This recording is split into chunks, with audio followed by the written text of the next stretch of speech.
안녕하세요. 임동훈 목사입니다. 오늘 날마다 말씀과 함께 본문은 잠언 11장에서 14장까지 말씀입니다. 우리가 계속해서 잠언을 보고 있는데 잠언은 크게 두 부분으로 나눕니다. 1장에서 9장까지 그리고 10장에서 31장까지 나누어지는데 오늘부터 우리가 살펴볼 후반부인 10장에서 31장까지의 내용은 우리가 실제 생활에서 들어야 하는 교훈과 그 말씀들을 이야기를 합니다.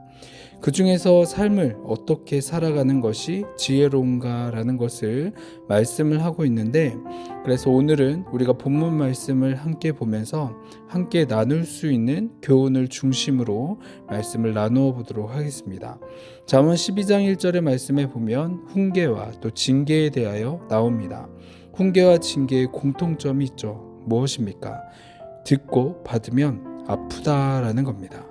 그리고 그것을 좋아하는 사람은 거의 없습니다. 그리고 우리가 공통적으로 깨닫게 되는 것은 당시에는 그것이 그런 말을 듣고 그런 대우를 받는 것이 비록 그것이 우리의 삶을 위한 것이다 라고 할지라도 듣는 당시에는 너무나 듣기 싫은 게 정상이죠. 그런데 세월이 지나고 나서 그것을 그때에 정말 필요했었고 도움이 되었다라는 것을 돌아보게 됩니다. 이런 과정을 통해서 사람이 바뀌어져 가는 것처럼 우리 역시도 하나님의 말씀이 꿀과 같이 달기도 하지만 때때로 채찍과 같이 지키기 어려운 말씀이 있더라도 기뻐 드리며 또 그 말씀대로 살아가야 합니다.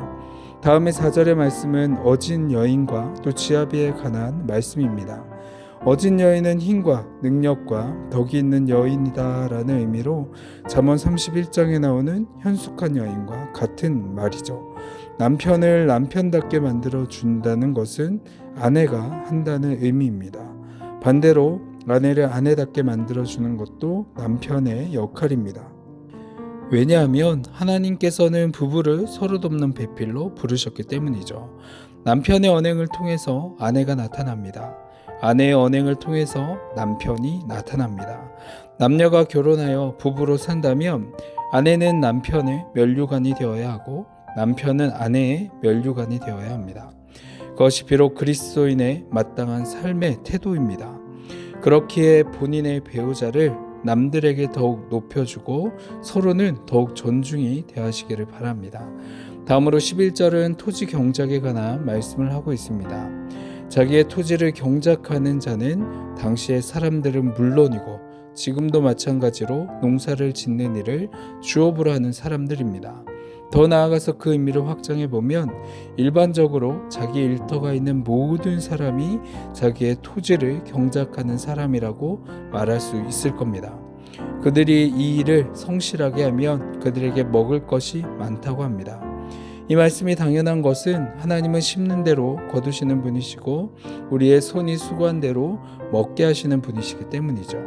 반면에 방탕한 것을 따르는 자는 헛된 것을 따르는 사람들을 의미합니다. 그들은 심은 것을 거두려 하지 않고 손이 수고를 하지 않아도 자신의 인생을 낭비하는 사람들입니다. 인생을 낭비하는 사람이 주로 중독의 형태로 나타나죠. 알코올에 중독이 되고 성에 중독이 되고 약물에 중독이 되고 도박이 중독됨으로 나타납니다. 하나님께서는 우리로 하여금 돈을 벌게 하시는 분이시지 도박과 같은 방법으로 돈이 생기게 하시는 분이 아닙니다. 우리가 인생을 살아가면서 손이 수고하고 벌려고 하지 않고 무엇인가가 생기기를 바란다면 우리는 인생을 낭비하고 있을 가능성이 큽니다. 계속해서 오늘 본문의 말씀을 보면 악인과 또 의인을 대조하며 그리고 반복하며 이야기를 합니다. 그 대표적인 것이 악인은 탐하고 의인은 결실한다 라고 말씀을 합니다. 탐한다라는 것은 본래 자신의 것이 아닌데 자기의 것으로 갖고 싶어 하는 것이죠. 그래서 그것을 취하기 위하여 바르지 않는 방법들을 사용을 합니다. 자신이 원하는 것을 취하기 위하여 하지 말아야 할 행동들을 합니다. 그렇게 해서 얻는 것은 전부 불의의 이익들이죠. 악한 사람들이 그런 삶을 추구하는 것은 눈에 보이는 것만을 크게 여기기 때문일 겁니다. 반면에 의로운 사람들은 결실을 한다라고 이야기를 합니다. 결실을 하는 데에는 시간이 걸리죠.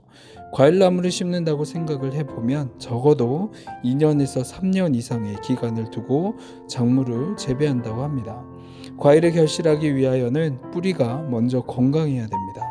뿌리는 눈에 보이지 않죠. 과일나무가 열매를 맺는 것은 뿌리에 달려 있습니다. 우리의 인생에도 열매를 맺는 데는 눈에 보이는 것보다 보이지 않는 것이 더욱더 중요함을 깨닫게 됩니다. 우리의 삶의 열매를 결정하는 것은 사람들 앞에 보이는 기간이 아니라 보이지 않는 기간입니다. 그렇기에 인내하고 기다리며 뿌리를 내려야 합니다. 오늘 말씀을 보며 우리의 삶의 매일이 마음과 정성을 다하여 심어주신 삶의 자리에서 자신의 욕망과 세속적인 가치관에 따라 살다가 시험에 드는 것이 아니라 하나님의 말씀과 하나님을 목적으로 삼고 나아가므로 오늘 우리의 길이 지혜로운 사람의 길, 의로운 사람의 길이 되기를 축복합니다. 아멘. 기도하겠습니다.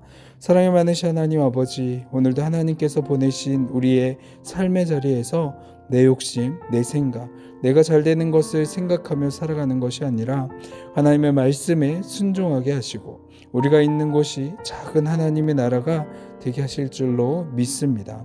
오늘도 함께 하실 주님께 감사드리며 이 모든 기도 사랑이 많으신 예수 그리스도의 이름으로 기도합니다. 아멘.